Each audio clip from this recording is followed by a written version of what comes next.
Oke teman-teman, jadi kita sedang berada di kuburan Tujua di Karebosi. Ini yang pertama, kemudian ini yang kedua, kemudian ini yang ketiga,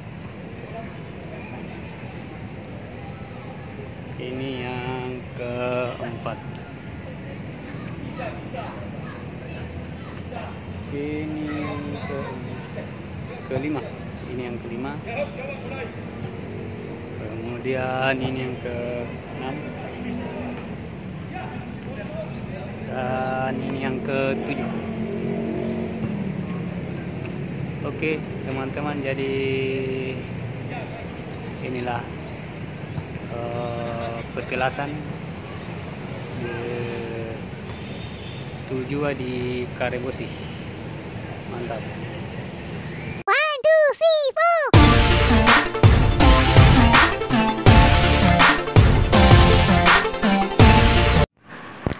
4. Assalamualaikum warahmatullahi wabarakatuh, sahabat Sulsel. Oke, selamat datang kembali.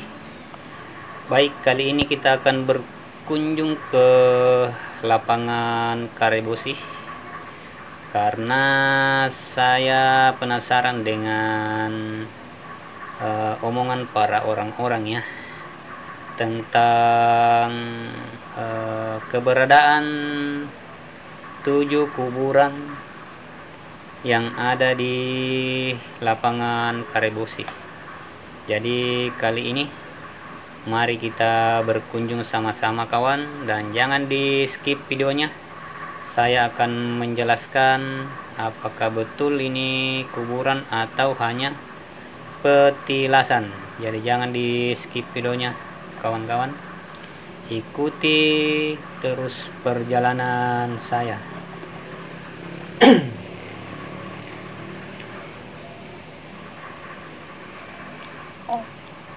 Oke teman-teman, jadi yang di depan ini adalah Jalan Jenderal Sudirman ya, yang menghubungkan Karebosi ke Sungguh Minasa dan ke Pasar Sentral.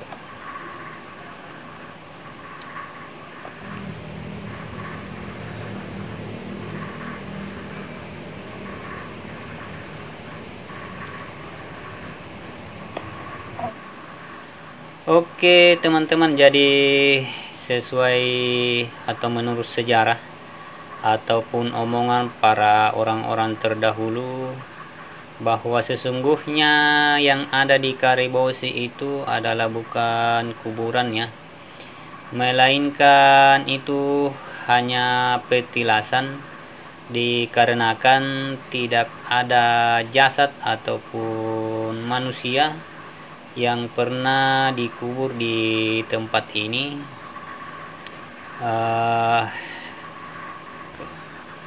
Dan tidak ada yang bisa menjelaskan siapa yang menguburkan dan siapa yang dikubur. Oke teman, mari kita bahas. Jadi ini adalah petilasan ketujuh Karaeng atau Raja Jin Islam atau Jin Bagus yang pernah turun dan menghilang di tempat ini. Dan tempat ini menurut riwayat jin itu sering mengadakan pertemuan untuk membahas kehidupan. Oke teman-teman, jadi inilah penampakan petilasan yang berada di lapangan yang antara lapangan pertama dan kedua ya. Ini adalah petilasannya, dan siapa nama dan siapa yang memberi nama itu belum ditahu. Yang jelas menurut yang saya terima ataupun omongan-omongan orang ataupun sejarah-sejarah, bahwa yang pernah hadir di Karebosi ini yang pertama adalah Karaeng Tumabelaya.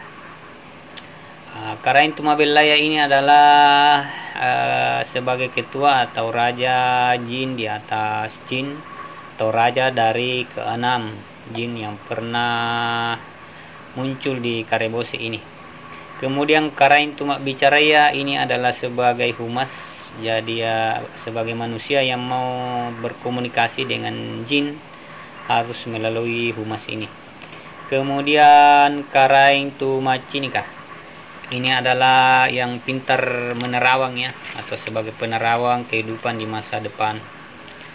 Kemudian Karaeng Bainia ini adalah merupakan Karaeng atau jin Islam yang melindungi kaum jin perempuan ya, baik mau mengadakan pernikahan sesama jin ataupun apa harus melalui dengan jin ini. Kemudian Karaeng Tuni Palanggaya, ini adalah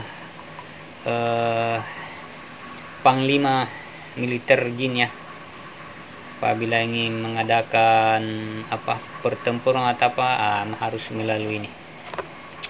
Kemudian Karaeng Parumbu PPK, ini adalah sosok yang mensejahterakan bangsa jin dari kemakmuran dan untuk mengimbangi antara panas dan dingin. Kemudian terakhir adalah Karaeng Angerang Bosia. Inilah di mana sejarah kita akan bercerita ya. Jadi konon dahulu kala itu sebelum menjadi Kabupaten Goa ataupun Makassar, kerajaan Goa Tallo itu dilanda kemarau selama 7 tahun lamanya. Jadi masyarakat Goa Tallo itu mengalami masa-masa yang sulit selama 7 tahun. Dan kemudian tiba-tiba turun hujan selama 7 hari 7 malam. Dan pada hari yang ke-8 hujan berhenti dan hanya rintik-rintik saja. Dan muncullah 7 gundukan di tengah Karebosi ini, di mana setelah muncul gundukan itu muncullah sesosok mirip manusia menggunakan kain bernuansa keemasan, dan seketika itu pun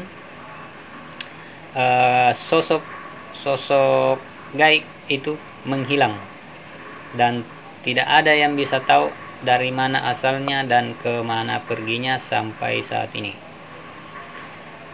Oke, jadi kita lanjut. Jadi setelah menghilangnya ke-7 sosok jin ini, maka gundukan itu tetap utuh sampai saat ini.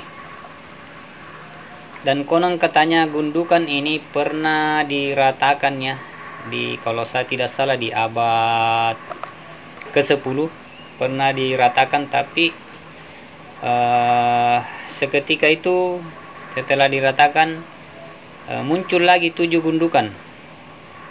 Maka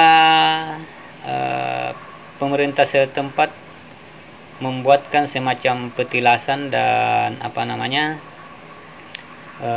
sampai saat ini tuh dipercantik dan diberi besi pengaman di pinggirnya. Dan menurut informasi dari masyarakat setempat ini, masih banyak masyarakat yang sering datang berziarah di tempat ini. Oke teman-teman, itulah penjelasan saya bahwa yang ada di Karebosi itu adalah jin Islam ya, yang pernah mempunyai kisah dikarenakan Goa Tallo mengalami kekeringan selama 7 tahun, dan setelah ke-7 jin ini berdoa, maka turunlah hujan 7 hari 7 malam, dan setelah berhenti hujan maka muncullah ke-7 sosok ini di Karebosi. Dan sekarang petilasan itu masih tetap utuh berdiri di tengah-tengah lapangan Karebosi ya. Oke teman-teman, terima kasih sudah menonton. Inilah kisah ke-7 yang sering dikatakan kuburan Tujua di Karebosi, padahal yang sebenarnya itu bukan kuburan teman-teman ya, karena tidak ada jasad yang pernah dikuburkan di sini. Oke teman-teman, jadi sekian penjelasan dari saya ya. Dan sekedar informasi, di lapangan Karebosi ini ada 4 lapangan sekarang. Ini sebelah kita ini sering digunakan untuk upacara ya. Kemudian ada lagi yang tadi kita saksikan itu, ada 3 lapangan ya. Dan sesuai informasi juga yang saya terima bahwa di tahun ini lapangan Karebosi ini akan direnovasi oleh pemerintah. Oleh karena itu, sebelum direnovasi atau dipercantik lagi, saya terlebih dahulu mengambil video lah sebagai kenangan di akan datang bahwa Karebosi pernah keadaannya seperti ini ya. Dan sangat sejuk kawan-kawan untuk kita jogging. Ada 2 tempat jogging ini luar dalam. Jadi kita bisa jogging di pagi dan sore hari. Bisa olahraga bola voli ya di sini. Oke, teman-teman, saya kira sudah cukup penjelasan dari saya. Itulah sebenarnya yang terjadi dan yang sebenarnya di Karebosi ya. Jadi teman-teman, harap jangan salah paham ya. Oke, saya akhiri dan saya mohon maaf apabila ada kesalahan saya dari segi penjelasan. Mohon untuk diluruskan ya. Terima kasih sudah menonton. Jangan lupa like, subscribe, berkomentar sehingga channel Sulsel Oke bisa berkembang ke depannya. Terima kasih sekali lagi. Salam sukses buat kita semua. Selamat menjalankan ibadah puasa. Wassalamualaikum warahmatullahi wabarakatuh.